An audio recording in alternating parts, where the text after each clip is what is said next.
Welcome to Mastering Flawless English.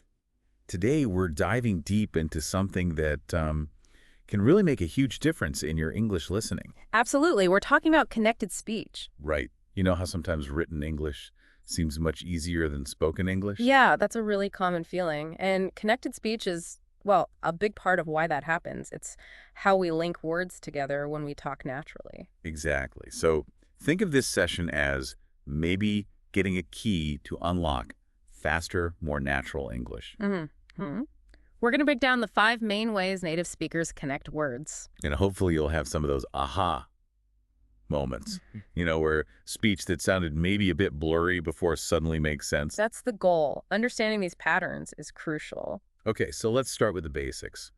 Why do we even connect words in the first place? I mean, why not just say each word clearly, with pauses? Well, it mostly comes down to efficiency and flow. We don't usually speak like we're reading a list with neat gaps. We sort of mush them together. Kind of, yeah. It makes speech faster, smoother. It's a natural evolution in language. But that speed and smoothness, that's what can be tricky for learners, right? Exactly.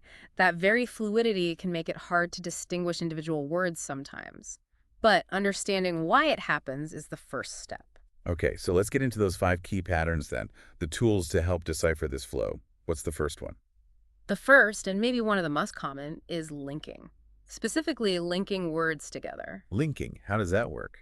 It often happens when a word ends in a consonant sound, and the very next word starts with a vowel sound.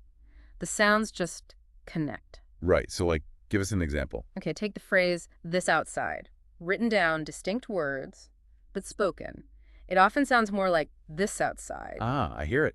The S from this flows right into the O of outside, this outside. Precisely. Or think about that open. Okay, that open becomes that open. You got it. The final 2 sound links to the O sound. It becomes seamless. Let's do a couple more. What about this evening? It becomes this evening. And maybe is he? That's a common one. Yeah, very common. It often sounds like Isha. Is he busy? It's subtle, but it's there. One more. Hats or. Hats are. Hats are gloves. Again, that consonant linking to the vowel. Okay, so that's linking. Consonant sound meets vowel sound. Understanding that really helps explain why sometimes it feels like a continuous stream of sound. It really does. Train your ear for it, and you'll start hearing the individual words within that stream much better. All right, on to the second type. You mentioned intruding sounds. That sounds interesting, like sounds sneaking in where they're not written. Exactly. It's fascinating, actually. It happens when one word ends in a vowel sound, and the next also begins with a vowel sound. 2 vowels back to back. Right. And to make that transition smoother, our mouths often naturally insert a little extra sound, usually a Y sound like J or a W sound like W. Ah, like a little bridge between the vowels. Yeah. Okay, examples. Where would we hear that intruding yi sound? A classic is he asked. Listen closely and you might hear he asked. It's not a strong yi, just a little glide. He asked.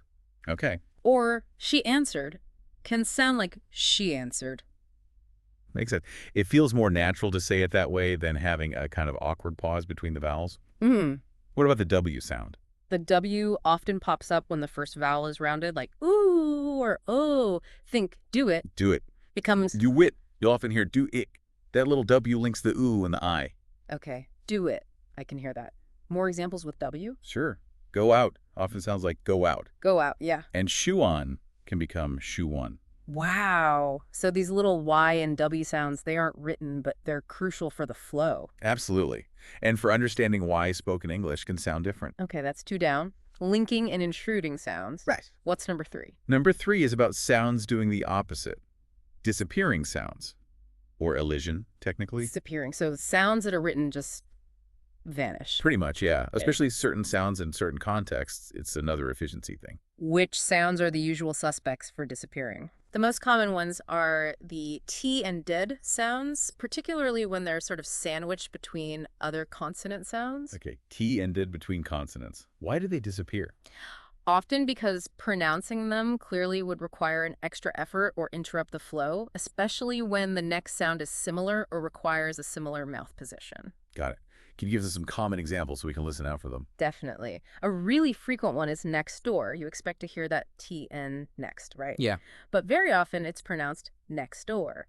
The T is either dropped completely or very, very soft. Next door. Okay. Yeah. What about a dead sound? Think bad timing. Often sounds like bad timing. Yeah, timing. Oh, yeah, the d just gets swallowed up. Exactly. A few more. Most common can become most common. Most common. Best friend often sounds like best friend. Best friend. And lost dog might be pronounced lost dog. This is really helpful. It explains so much about why phrases don't always sound like you expect them to based on the spelling. It really does. It's like these unspoken rules of spoken efficiency. Okay, so we've had linking, intruding, and disappearing sounds. Yeah. What's our fourth category? You said sounds can actually change. Yes, this one is called assimilation or blending, where ending sounds blend to form a completely new sound. A new sound entirely, not just linked or dropped. Right. Two sounds meet at the boundary between words, and they merge into something different. Like phonetic alchemy. What kind of new sounds usually emerge? The most common transformations involve creating a or say sound ta or a J sound D. She and J. Okay, where do we see this happening? Very, very commonly with you afterwards ending in T or D, for instance, don't you. Don't you? How does that change? It very often becomes don't you. That two sound from don't and the yache sound at the start of you blend into chi-ti. Don't you? Ah, like in, I like pizza, don't you? I hear that all the time. Exactly. Same thing with won't you. It becomes want you. Want you. Okay. And what about meet you? Also often becomes mishu. Again, tet plus you mix. What time should I meet you? Right. And the J sound. Where does that come from? That typically happens with dead followed by you. Like, did you? Did you? Becomes. Did she the movie? The dead and the you merge into that Jetta sound. Did you? Makes sense. And would you? Same process. It often sounds like, would you? Would you like some tea? Would you? It's amazing how predictable these changes are once you know the pattern. Yeah. D plus Y makes J, P plus Y makes CH. Broadly speaking, yes. It's a very common feature of rapid natural speech. Okay, fascinating. That brings us to our fifth and final key. Twin sounds. What happens with twins? This one's quite straightforward, actually. It's when a word ends with the exact same sound that the next word begins with. Like the same consonant sound back to back. Exactly. So you have identical sounds at the word boundary. What happens is we generally only pronounce that sound once. We don't say it twice distinctly. Ah, so one of the twins steps back for smoothness again. Precisely. It avoids an awkward repetition or emphasis. Think about the phrase social life. Okay, social ends with L. Life starts with L. Right. So we don't say social life. We just say social life with one continuous L sound bridging the words. Social life. Ugh. Got it. That feels much more natural. Other examples? Sure. Pet turtle. Both have a T sound at the boundary. So it becomes just pet turtle, one T. Yep. Pet turtle. Same with bad dog. Bad dog, one sound. Right. And black coffee. Black coffee, single K. Or red dress. Red dress, one D. Makes perfect sense. It's all about that smooth, efficient flow. That's the core idea behind all 5 of these features: linking, intruding sounds, disappearing sounds, blending sounds, and twin sounds. They all contribute to the rhythm and flow of natural spoken English. And understanding them is the key to, well, demystifying that flow, isn't it? Yeah. It helps bridge that gap between seeing the words written down and actually hearing them in a real conversation. Absolutely. Once you start tuning your ear to these connections, spoken English hopefully becomes much less of a puzzle. We really hope this deep dive into connected speech has given you some really valuable tools and insights. Start listening for them in movies, songs, podcasts, conversations.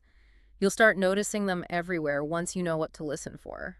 You really might be surprised how often these connections happen. And hey, to keep going on your journey to mastering flawless English, we'd love it if you'd subscribe, like, and maybe share this testimony. Yeah, that really helps YouTube get this out to more people who could benefit. And don't forget to check the link in the description below. We've put some extra resources there that can really support your learning. Definitely check those out. Thanks so much for tuning in today. Thanks, everyone.